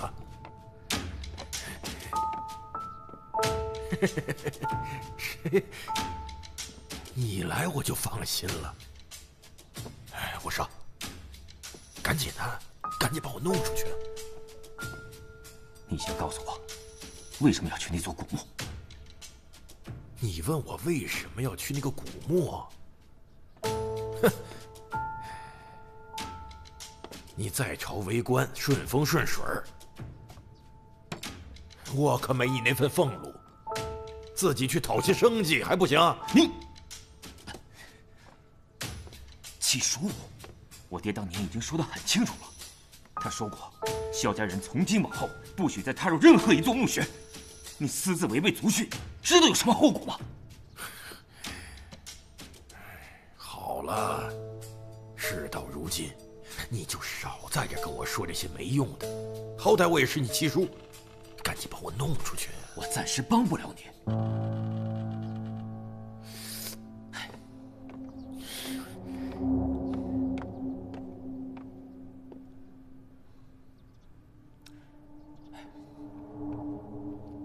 我现在真帮不。你小子，敬酒不吃吃罚酒啊！好，你和丁饶的那点事儿啊，真以为我不知道？你就不怕我把这些都告诉那个李少卿？你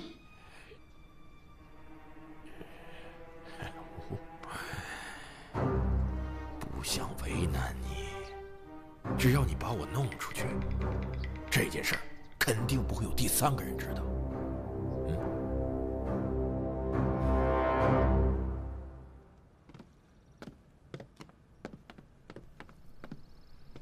怎么样？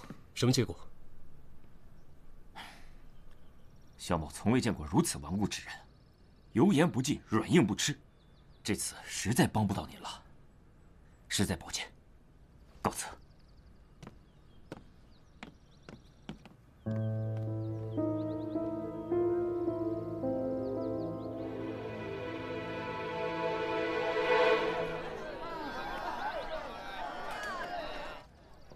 小宝宝，小宝宝，我们去晒晒太阳好不好？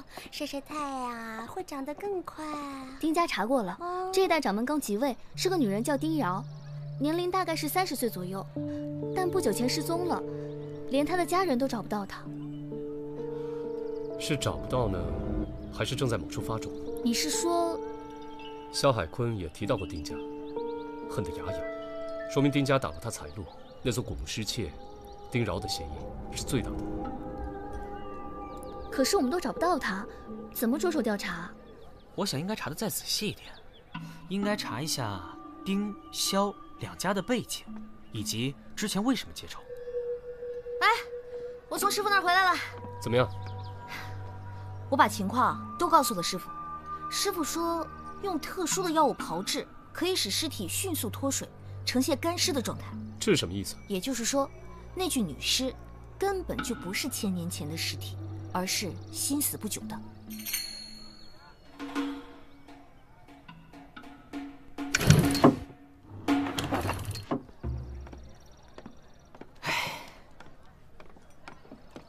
你所说的我已经调查过了，结果如何？之前萧家和丁家一同摸金发种，形影不离。直到有一次，丁家鬼迷心窍，想私吞赃物，不惜出卖了萧家。萧家被抓了好多人，从此退出江湖，与丁家就一刀两断了。老大，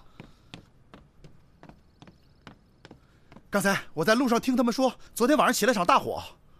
然后呢？一宅子的人非死即伤，而且宅子的主人姓丁。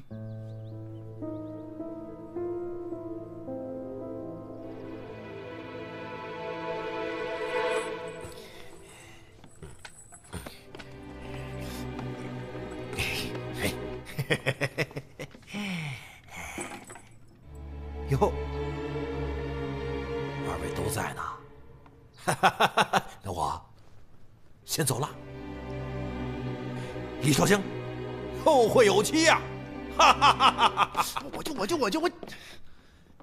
我，老大，我什么都没问出来，怎么就给他放了呀？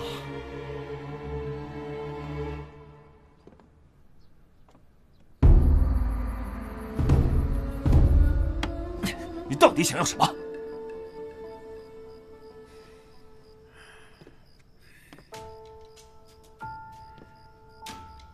我要钱，我只要钱。我真的没钱给你。松远，你不应该这样对我的。我知道你有钱，所以才来找你。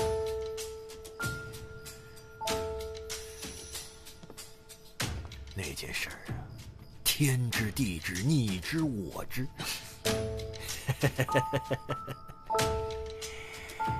你只要把钱给我，我就闭上嘴，乖乖的离开这里，不会让任何人找到我。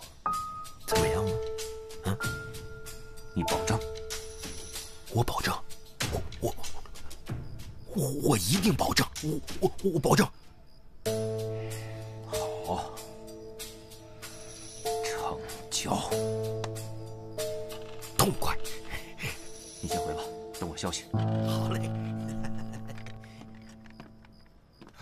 官人您留步，郎中已经就寝了，不能进去，把他吵醒，我们要挨板子的。官人，是。哎呀，李少卿此时登门，所谓何事？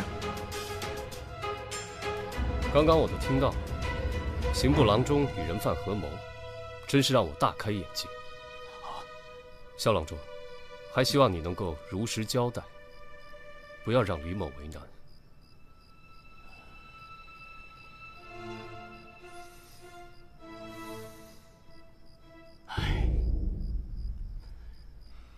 其实，萧海坤是我的七叔。哦，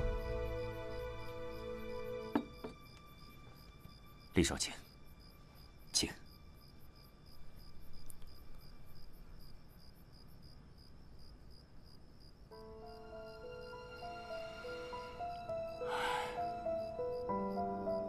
我是萧家的第8代传人，但是萧家其实多年前就金盆洗手了。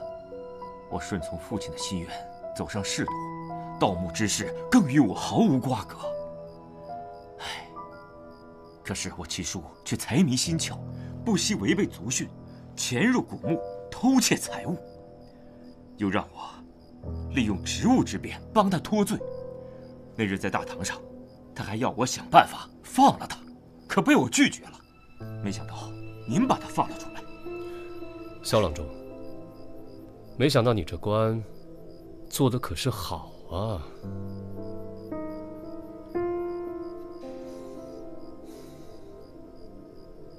我也是有苦衷的，李少卿。为官之后，我一步一步走到这个位置，很不容易。我不希望因为过去的人和事影响了我如今的仕途，还请李少卿理解。我想知道，这萧海坤威胁你的内容到底是什么？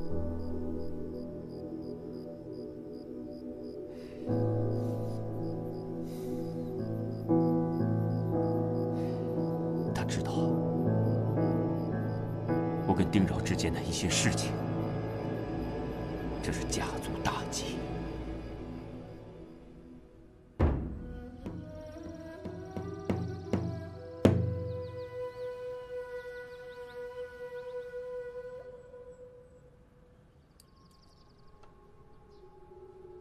嗷呜！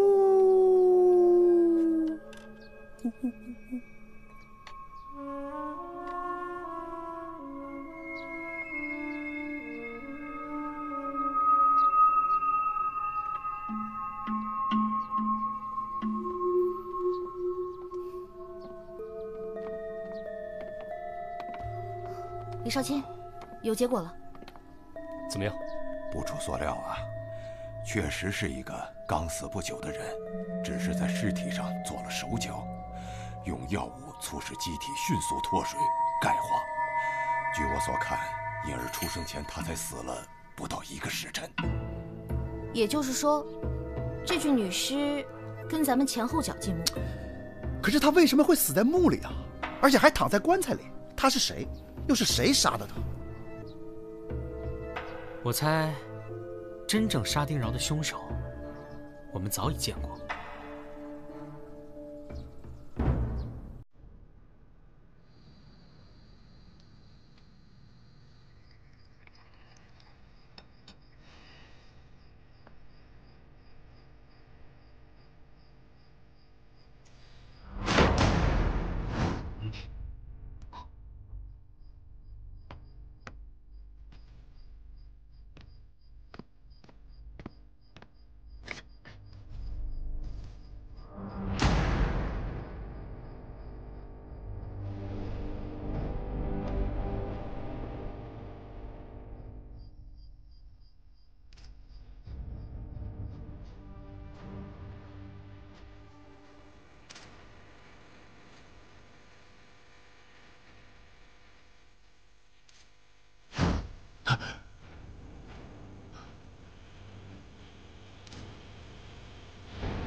谁？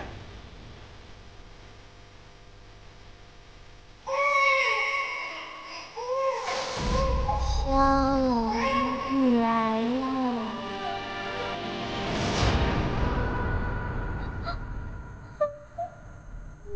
小龙，你为什么害我？你少在这给我装神弄鬼！你有什么目的？我的孩子还这么小，就随我而去，你为什么这么狠？萧海坤，一定是你！你怎么还没走啊？念及你我叔侄关系，给了你钱让你走，可没想到你竟然扮鬼来吓我！出来！别跟我躲躲藏藏的！究竟是谁？你以为扮作丁饶我就会害怕吗？你以为他死在那座墓里，我就会心虚，就会给你更多钱？既然这件事威胁我一辈子，你也太贪了吧！还我命来！说，到底是谁？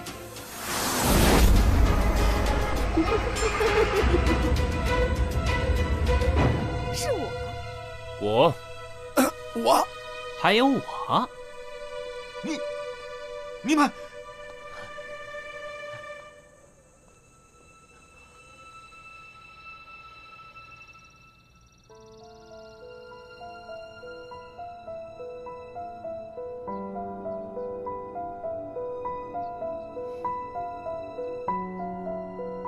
我是和丁饶一起进的墓穴，里面那具女尸就是饶儿。你和他到底什么关系？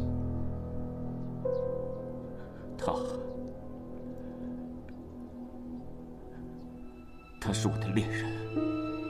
萧家与丁家势不两立，你们两个怎么可能走到一起？我们不能选择自己的过去，可是未来却应该掌握在自己的手中。无论发生任何事情，都阻止不了我们在一起。既然如此，那你为什么还要杀他？我怎么可能舍得杀饶儿呢？丁家现在由他大伯丁良海所操持。饶儿怀了身孕后，丁良海得知了我们的关系，便把他控制起来。我心急如焚，抓了许多丁家的门徒，想以此逼丁良海放人。有一天，饶儿终于出现了。饶儿，我们必须去那座秦朝古墓，等我拿到里面的东西，我就跟你走，好不好？我耐不住饶儿的软磨硬泡，就带着他进了古墓。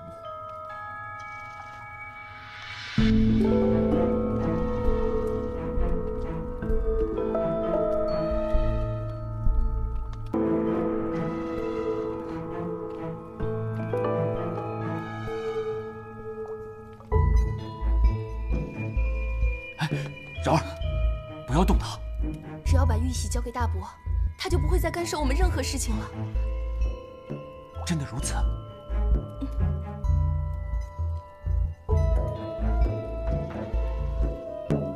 阿远，就算是为了我们的孩子，好吗？好吧，至此便听你的。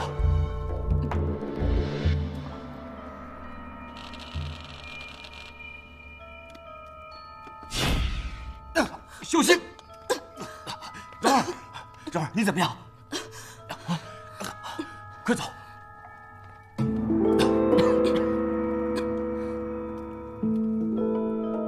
那时我才意识到，这座古墓有问题。试问，谁的墓中会放着一具没有盖上的水晶棺呢？这都是丁家大伯设计好的吧？古墓就是一个陷阱。丁良海根本就没想让我们活着出去。这个猪狗不如的东西，他连同族的血脉都不肯放过。柔儿，柔儿，柔儿，你没事吧？啊，不好啊，门要关上了。柔儿，快走！柔儿，柔儿，柔儿，快走！门马上就要关上了，我去把门顶上啊！阿远，阿柔，快点啊！我把门顶住了。你走吧。别管我了，阿柔，坚持，快一点！阿柔，我不能自己走，求求你，跟我一起走，我不能把你一个人留在这儿。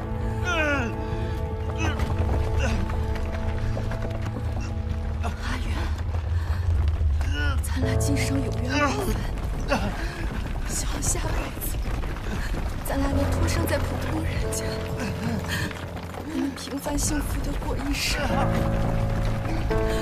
阿远，你快走！金良海，我不杀你，誓不为人。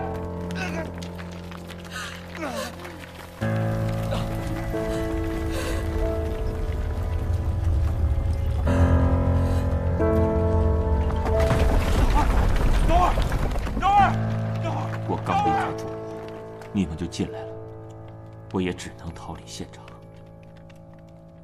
前几天，我一把火烧了丁家，为昭儿报了血海深仇。如此想来，当时报官发现古墓的百姓应该是丁家安排的，所以，即使你俩能从那座古墓逃生，也躲不过官府的围剿。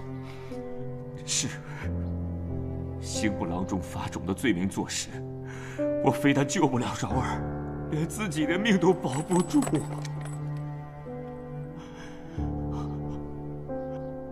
幸亏你们及时赶到啊，昭儿腹中胎儿才得以存活。谢谢，谢谢。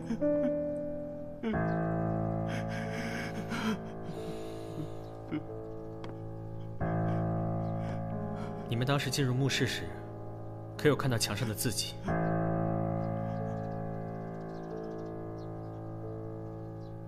什么字迹？我进古墓时，发现墙上有一行未刻完的楷书。我想，那应该是在石门关闭后，丁饶特意刻下留给你的吧。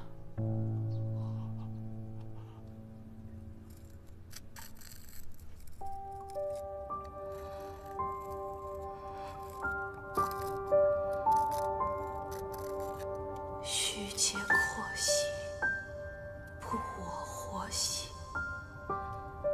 虚节寻兮，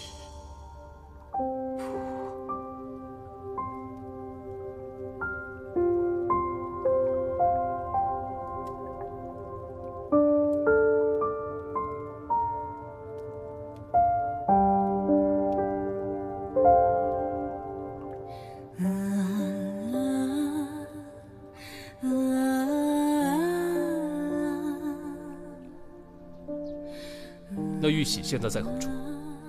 我怕我七叔跟丁良海把它偷走，藏在我房中的暗藏里了。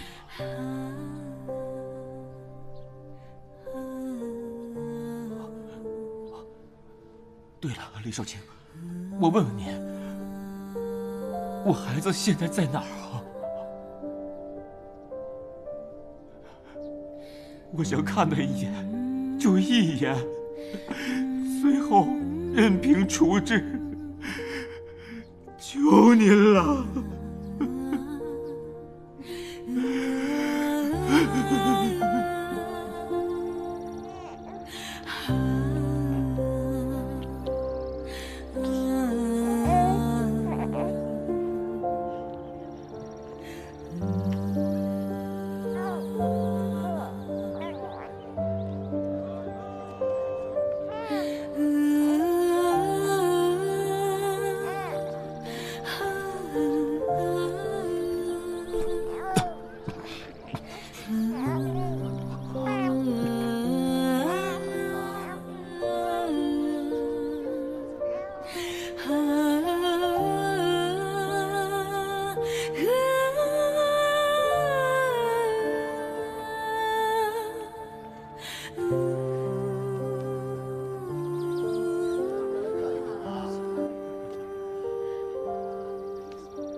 客官，都是在。大师，大师啊，我儿子回来了！客官，吃点。我儿子回来了，大师。你的胡子呢？哦，喝酒，这样显年轻。哦，大师啊，昨天晚上他们说我儿子回来索命杀人，一定是谣传。您明明劝他投胎去了。哎呀，真是谢谢您啊！多吃点。我知道您不便说，点头摇头即可。哦，他绝对不会现身的，我估计已经转世了，没准都出生了。好啊，太好了，愿他生在富贵人家，少吃些苦。多谢先生了，这是给先生的报酬。这怎么好意思呢？小事情。我先出去了。干嘛呢？这忙不开呢。啊，我肚子饿了，我出去打个牙去。哎，恩人，你何必出去吃啊？我做菜的手艺还算不错，你要是不嫌弃的话，我这就去做菜给你打牙祭。当真？啊，你不是想把银子拿回去？啊不，我要这钱做什么呀？这都是你应得的。不过，您能不能再帮我问问，成儿转了世，他今生过得好不好？啊，小意思了，这事儿包在我身上。啊，要不咱们先去看看厨房？哎，啊，您请，这边请。我是西域人，口重，酱油佐料您只管多放啊。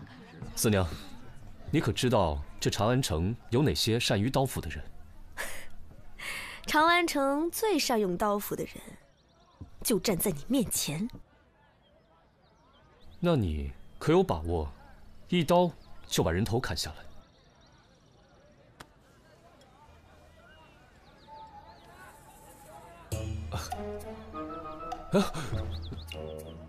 干什么？我就是让你看看，我这是吹弹可破的肌肤，还是硬邦邦的铁疙瘩。我要是能一刀斩断人头，我就去刑场了。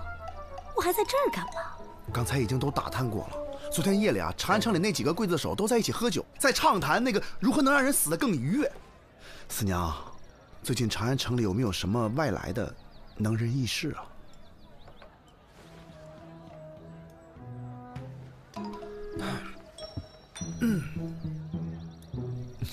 消息还没探呢，又想要钱。哎，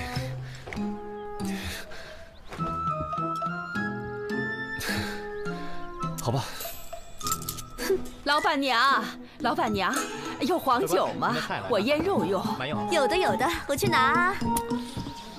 老大，我们就不应该来，不应该带钱来。哎，客官，里面请。您的菜。哎呀，姑娘这是怎么了？小二，没事吧？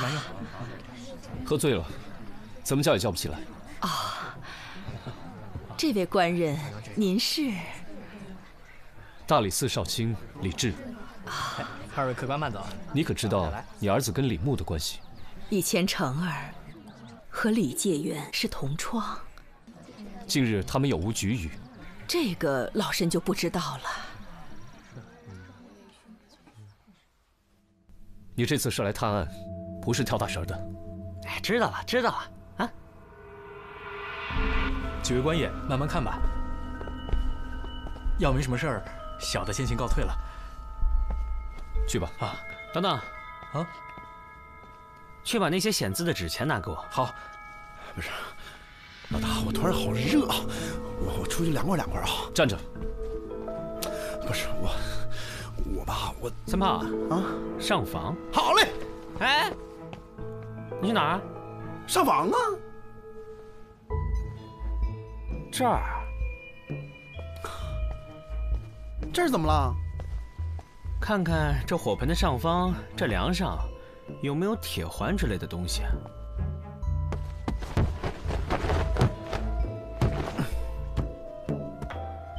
哎，怎么样？有灰。说正经的。有铁环。确实有个铁环。哎，你咋知道的？铁环，这就没错了。窦成的衣服应该是用丝线吊起来，然后从上面的铁环固定，丝线断了，衣服自然就会掉到这个火盆里。官爷，纸钱来了。这个纸钱上是不是还残留着乳臭味啊？嗯。所以呢？所以会显字啊？什么意思啊？应该是有人事先用了乳汁，在这上面写字。当纸钱靠近火盆，一受热，字就会显形了。低级骗术，不值一提。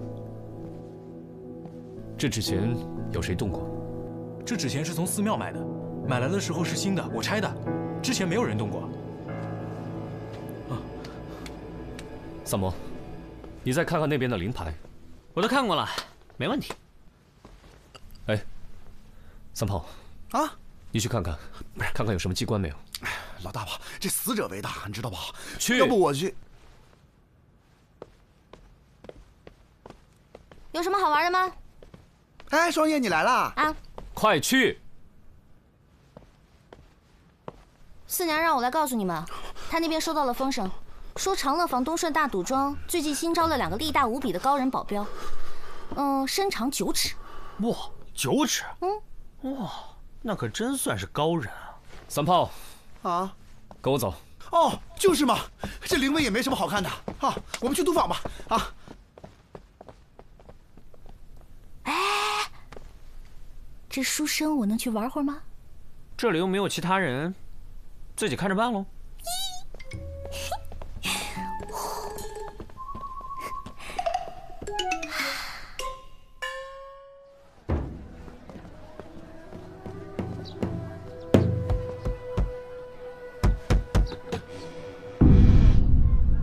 搞啥子嘞？我们是大理寺的，听说贵赌庄新来了2个西域保镖，请2位出来相见。哎，你敢让我们老大吃闭门羹？你什么意思啊你？三炮，上！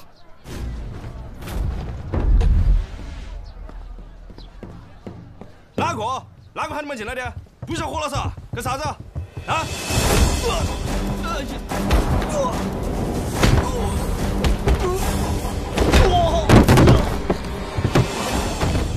使不得，使不得！官人手下留情啊！几位今日前来，究竟所谓何事啊？哎，老板，您放心，我们不是来要钱的。把那2个西域保镖叫出来问话。还请少侠高抬贵手，那2个保镖是小人捏造的，本庄并没有这2号人物。不是，那你编的瞎话干嘛？只因本庄近期经营不善，赔钱太多，实在是拿不出钱来呀。为保平安，方才出此下策。几位官人明察呀，小的绝无恶意，只是借保镖的说辞，来震慑那些别有用心之徒啊！把你们庄内武功最高之人叫出来问话。就是他。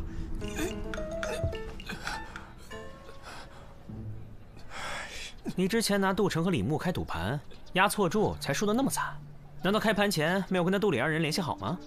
哎呀，官人们呐，这次小的是当真没有联系过那俩人。但我在开局前呢，把两人的诗作找来对比，确认了杜城的才华远非李牧所能及，所以我就特地做了一番挑选，在李牧的作品中差中选优，杜城的作品中呢就优中选差，然后供投注者对比参看。所以，你误导赌客们投注李牧，却没想到李牧会中解元。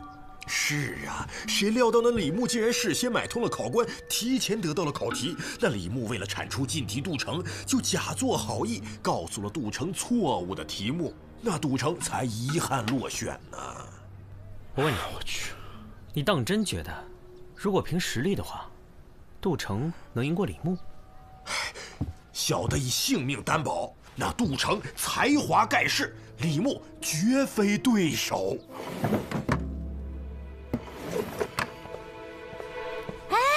快来！你们快过来看看！哎，快点！怎么样，有发现吗？我已经把他从脚趾头研究到头发丝儿了，现在他的骨骼情况我可是了如指掌，比他娘还清楚。只可惜啊，他们家的家仆碍手碍脚的，非不让我把他给剖了。你别裹乱了。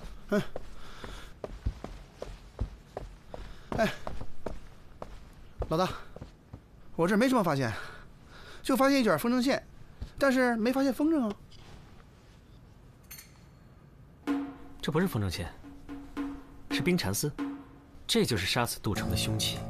什么？冰蚕丝来自于西域，极其坚韧锋利。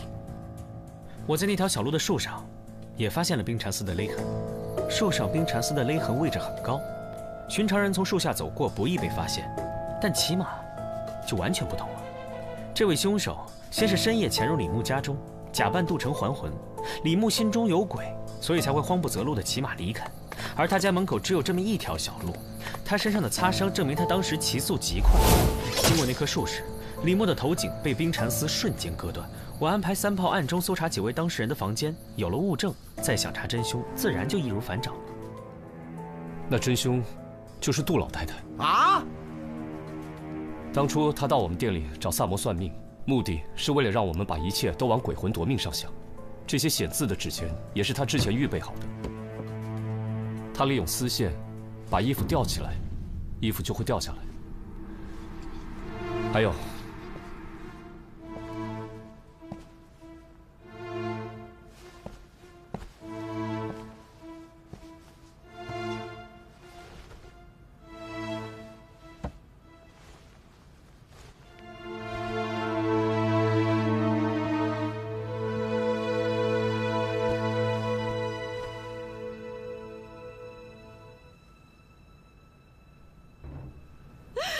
让我随你去了吧！我还活着干什么呀？杜老太趁人不备拔掉了护手，是衣服掉了。之所以怀疑她，是因为当时只有她一个人靠近过这根柱子。这个杜老太看似手无缚鸡之力，若不是发现这卷冰蚕丝，我也不会怀疑到她的身上。不是，老大，这不应该吧？那你说这杜老太太图啥？等等，快来看我家程程。程程？哇，这尸体太带劲了！你就可劲儿折腾吧。你看他颈部的勒痕，好赞吧？杜城是由什么字眼而死啊？他们说是白绫。哦。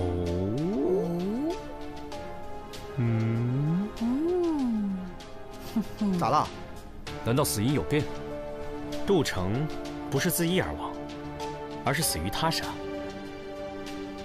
他的脖子上叠了2层伤痕，位置相同，所以不易被人察觉。仔细看，会有细微差别，一条是粗糙的麻绳，一条是齐整的白绫。我感觉这是一起连环杀人案。那个杜老太太怎会杀自己儿子？老大，你又说错了。三炮啊，再去查一下2个死者之间的关系。好嘞。哎，我让你去了吗？去吗？去吧。去。